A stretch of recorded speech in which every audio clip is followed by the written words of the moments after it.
Hi, before we get started, I'm popping in to say that although I do have my doctorate in psychology and behavioral neuroscience, this is for educational and entertainment purposes only. I am not your healthcare provider, so the information that I'm talking about in this video, please do your due diligence, research it yourself, seek out your professional provider, and let's just get started. On the surface, self-care seems harmless and even necessary. But is it possible to take it too far? I'm going to show you something. Take a look at all these.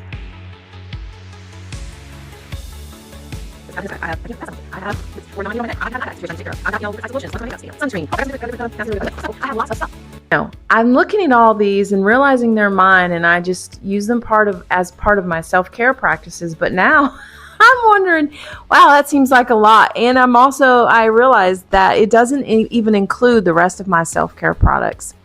Self-care has undoubtedly become a buzzword for 2024, and for good reason. It's more important than ever that we prioritize our mental and emotional well-being. And, we got a lot going on in the world, constant pressure to perform and achieve, and it's really easy for us to get caught up in a cycle of stress and burnout. But is there actually a darker side to self-care that we don't often notice? Let's uncover a few of those stones together. In recent years, there has been whispers, if you will, of a phenomenon known as overhealing. So I don't know if you've heard of this before, but it's just basically the idea that excessive self-care can actually lead to a lot of emotional burnout, dependency, or even the fact that you could be avoiding some real issues. On the surface, self-care seems like a really harmless and necessary, right, practice. But can we take it too far? So let's take a look at some trending things and a few controversial self-care habits. And the first thing I want to take a look at is extreme beauty routines for kids. Yes, for kids. Encouraging young kids to engage in elaborate beauty routines, including the use of really expensive skincare products. And it's raised a lot of concerns on the impact that this has on their self-image and what happens to their skin when they're prematurely exposing it to some of that harsh chemicals and things that are made for adults. And yes, this is a thing. Think about it. A young kid is introduced to a complex skincare routine, right? So it could be using serums and night creams that we typically use as adults. So this is not only, causing child skin health risk due to those potentially harsh products, but it could be accentuating and accelerating some body image issues and an unhealthy focus on appearance from a really young age. This leads me to another really interesting trend called toxic positivity. And yes, there is a thing. Promoting relentless positive thinking can invalidate some real emotional responses to some difficult situations. So it can cause a person to start to feel inadequate because they're unable to maintain a positive outlook during some really hard times. So this is why on my channel, I always encourage you to uncover the healing that needs to occur. And I'm actually going to go deeper into why that is so important in my first live that I'm actually having on this channel. So that will be next Tuesday on the 14th at 7 if you can make it. If you can't make it, please make sure to watch the replay because this is important information that you need. And let me give you a prime example of why. So let's say you're going through a rough time, and we'll use divorce as an example. During this really difficult time, you're constantly told to stay positive and look on the bright side by friends. You got rid of them. But this advice makes you feel guilty because you're actually experiencing a deep sadness and you're experiencing anger. And these are all necessary for you to process what's happening. When you're not allowed to process that, you're going to slow down your emotional healing process. And now you're feeling that pressure to suppress it even more, all these negative, emotions that you're having instead of actually addressing them. When we prioritize self-care over solving that real problem that is happening, well, now we're feeling more stuck than ever before. So we might start to rely on self-care as a crutch, using it to avoid instead of dealing with those underlying issues that need our attention. And this leads me into another example. You ever heard of them cleansing diets? They are marketed as being really beneficial for your health. So when you're already feeling down, you're like, you're tired, what can I do? So you see these cleansing diets, and we see countless influencers talking about the benefits and showing off the physical effects of them. They've lost 50 pounds. I will tell you that most of these are actually criticized by health professionals. They're not supported by scientific evidence. And we have couple things in our body that actually detoxifies for us called the liver and the kidneys. They're usually pretty effective on their own. But let's say, you know what? I'm feeling super down. I'm tired. I'm having a rough time. Ooh, I see my favorite influencer. Look at them. They're looking great. They've lost this weight. They're energized. I want to be healthy too. I want to lose weight too. And looking good, that's a bonus. Anyway, you follow the instructions, and instead of feeling energized, you end up feeling weak, you're hungry, and you're irritable because you're hungry, and you're lacking essential nutrients and calories. And guess what? Now you've disrupted your metabolism. So it's going to be even harder for you to lose weight down the road. So this is going to lead to nutritional deficits, and you're not improving your health. You're actually worsening it. Overhealing can manifest as an obsession with self-improvement when we're constantly trying to optimize our lives and ourselves to the point where we're exhausted. We might get caught up in the idea that we need to be constantly working on ourselves, and then any moment of relaxation or leisure is somehow selfish or unproductive.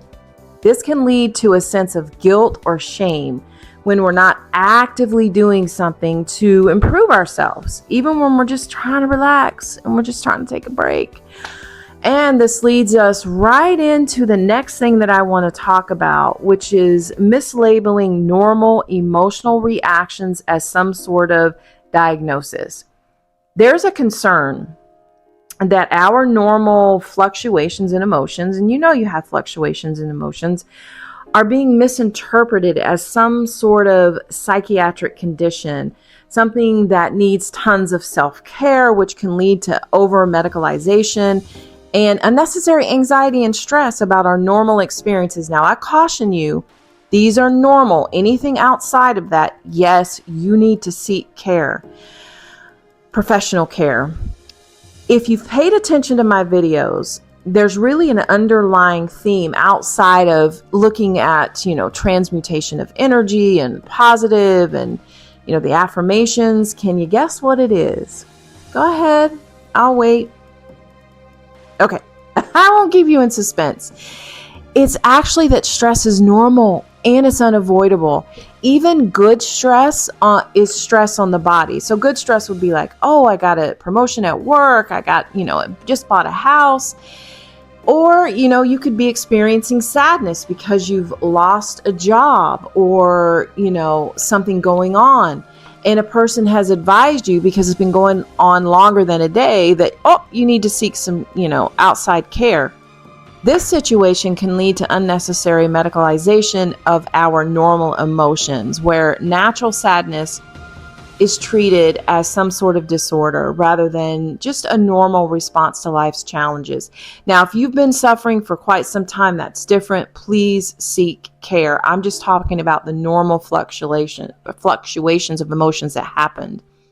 And really, self-care is meant to be a tool of empowerment, not a substitute for real growth and change. When we overdo it, we might start to feel like we're stuck in a cycle of self-care, just constantly trying to fix ourselves. But do we ever get fixed? And we might start to lose sight of what's really important in our lives, which is our relationships, our goals, our values.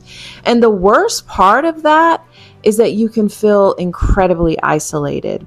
When we're so focused on self-care, we actually might start to neglect the people and things in our lives that matter. And so then we're not going to show up for our friends. We're not going to show up for our family. We might stop pursuing activities that actually bring joy and fulfillment in our life. And in the end, we're just left feeling lonely and disconnected from the world around us. And when we feel disconnected, we become vulnerable to those unhealthy trends, such as the next one on my list. And honestly, this one runs rampant in our society: unrealistic dietary goals. For example, you ever seen that one where it's like, hey, if you eat this amount of protein that's equivalent to your body's weight in grams per day, etc., etc. Well, it's promoting unrealistic health goals, and it's actually going to lead to nutritional imbalances.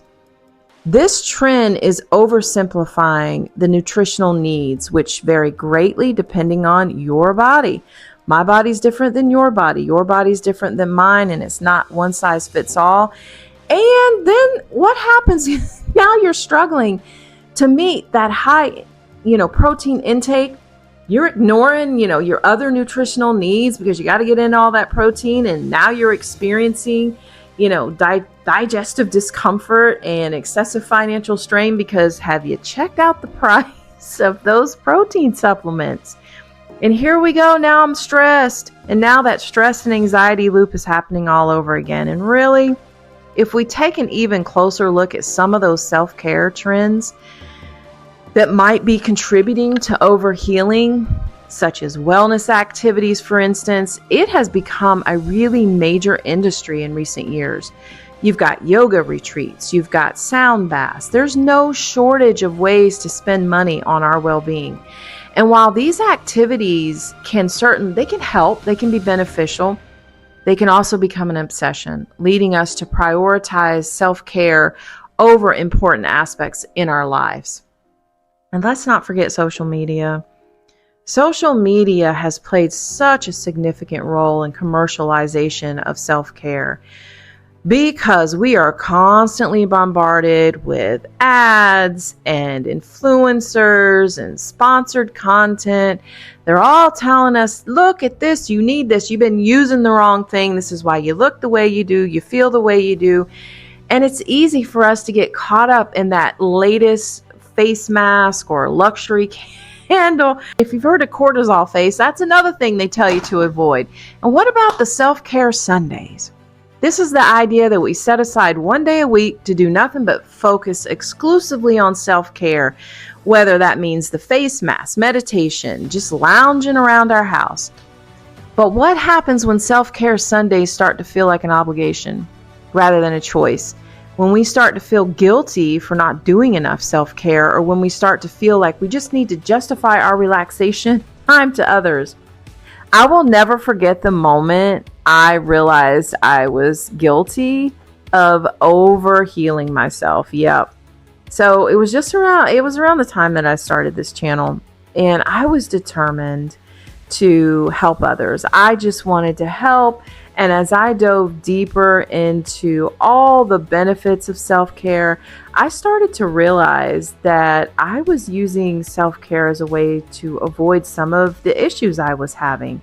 Because I was focused on creating like the perfect self-care routine. I wanted to share it with you. I wanted you to see how great it was doing. And I forgot to address the problems that were really going on in my life. And it was a really eye-opening moment for me, and it made me realize that self-care needs to be balanced with real growth and action. Now, please don't misunderstand me. Absolutely, self-care is good for you, but in the end, it's about finding balance and mindfulness in how you approach your self-care practices, because they have to work for you. We need to recognize when we're using self-care as a crutch and when we're actually genuinely taking care of ourselves. So we just need to be honest about, our goals and our motivations, and we need to be willing to take action when it's necessary. Thanks for joining me into this deep dive into self-care. And remember, I want to hear from you. What are your thoughts on overhealing? And how do you practice self-care in a way that feels balanced and feels healthy? Let me know in the comments below. Subscribe and become a member of our community. We would love to have you here. Until next time, take care of your mind, body, and soul.